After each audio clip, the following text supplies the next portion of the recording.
Hey, my name's Tom, and about half a year ago, I quit my job back home in Germany. I left everything I had behind to go on a 5-month adventure across 7 countries, and this is my story.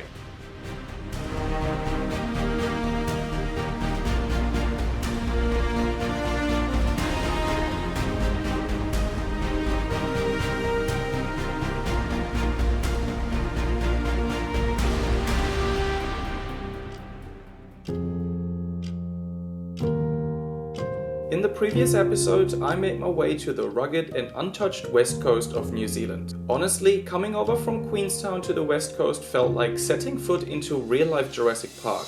I accomplished my first skydive, looking madly professional doing it, and got somewhat close to Franz Josef Glacier, before setting off to the west coast tourist magnet, the Pancake Rocks at Hokitika. I also got to enjoy some lesser crowded west coast hikes before driving all the way over to Kaikoura on the east coast.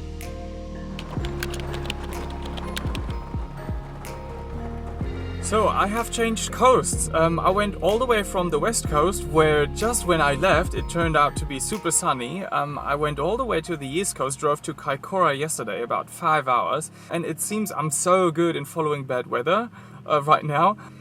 So I think it's just like chilling in the car, hanging out all day, hope for just at least the rain to stop. If it's not sunny, that's fine, but just the rain to stop. This is my view.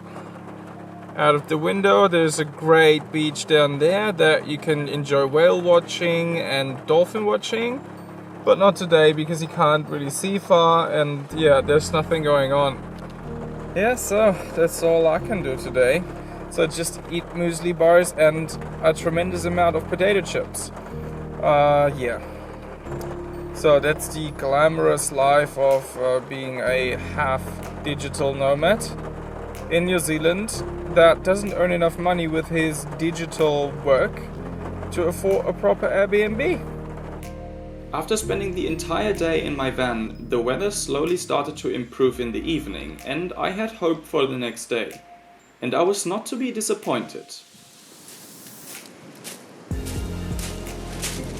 It feels like sometimes you just need those days where it's just raining and you can't do anything to really appreciate the days where you have good weather or decent weather, just like today. So it's so fun and so nice to just walk along this beach, no rain, just clear sky, so you can really enjoy this. And actually what's nice walking along this beach is that it's almost like a scavenger hunt. There's so many things that get washed up.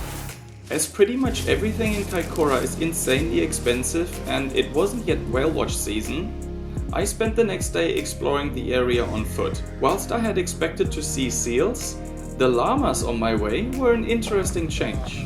So having somebody walk near us, particularly from behind, is a potentially dangerous thing. After a while, I came to one of the tourist hotspots in Kaikoura, the town's own seal colony. And there's like 15 or so around here. And what you can sometimes see is actually elephant seals and leopard seals around here. But then they're quite rare and probably not here at the very touristy spot. But at least there's a couple of fur seals. That's nice. That one's just looking at me. It's kind of suspicious that I'm going to do something to it. Oh, now it's moving. It's like it's posing.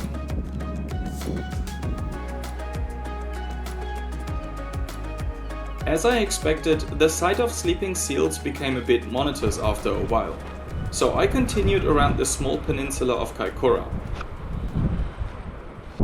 On the higher areas, you could see impressively how the seabed of Kaikoura had risen so far during the devastating earthquake in 2016 that large areas previously covered with water are now permanently protruding from the water.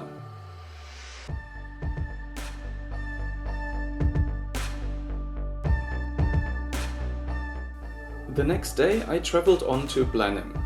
The wine capital of New Zealand will probably never win a beauty award, but I have a special relationship with this town and I couldn't wait to come back here. On my first visit to New Zealand, I worked in Blenheim for 2 months in a winery and some of my strongest memories were made here. So next day and also next city, I arrived in Blenheim, which is in Marlborough. It's at the very northern end of the South Island, and actually I checked out the old hostel where I was staying and I tried to book myself in, but they're booked out for the next month or so. So yeah, unfortunately I can't get into this one. But what is actually cool is that I'm gonna be meeting up with one of the colleagues that I had back then in my job in the winery, and we haven't really had contact in like 10 years or so. But I just texted him on Facebook. Social media makes it possible. I just texted, "Hey, I'm in Blenheim. How's it going? Like, you want to meet up?" And he was like, "Shit, dude, sure, I want to meet up." So I'll be meeting up with him in just about a few hours, but in between I will go to the Omaka Aviation Exhibition. It's like an aviation museum something, and it's relatively cheap, and I thought, okay, why not have a look? So I'll just go inside and check out some old World War I and World War II planes.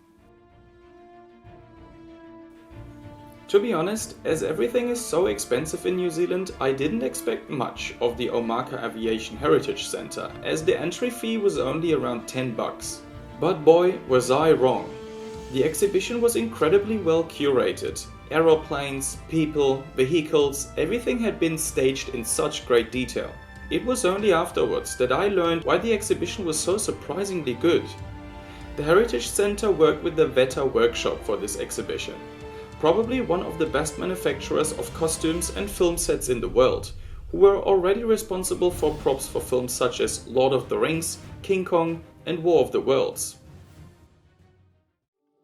Slightly hungover, I set off the next day for a walk around the lagoons outside Blenheim, catching up with my old colleague Andrew, and all the conversations we had about good old times had brought back so many memories of my first time in New Zealand.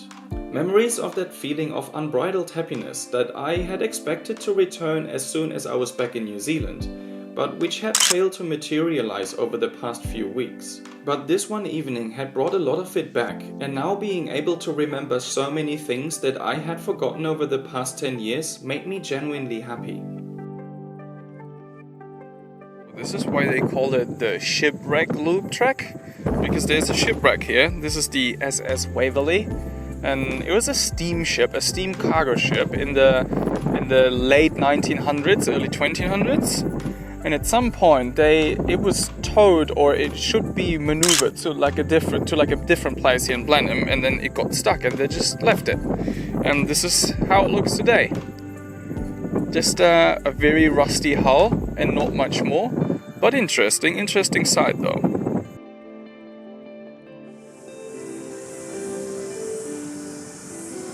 Due to my tight schedule, I bid farewell to Blenheim and continued on to Nelson.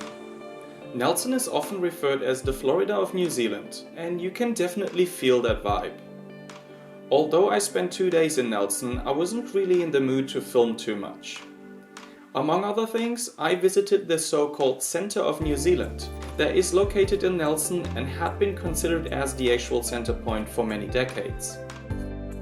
While Nelson still proudly holds this title, it's now clear that in terms of New Zealand's continental shelf, the actual centre of New Zealand is situated on the North Island really. After 2 calm days in Nelson, I set off for perhaps the most tropical place on the South Island. Right behind me is the southern entry point of the Abel Tasman National Park.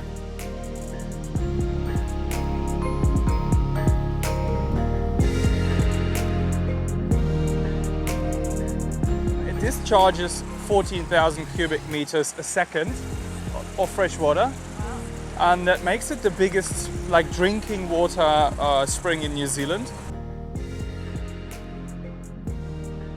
The views are already ridiculous. I mean, look at it. That's just freaking beautiful.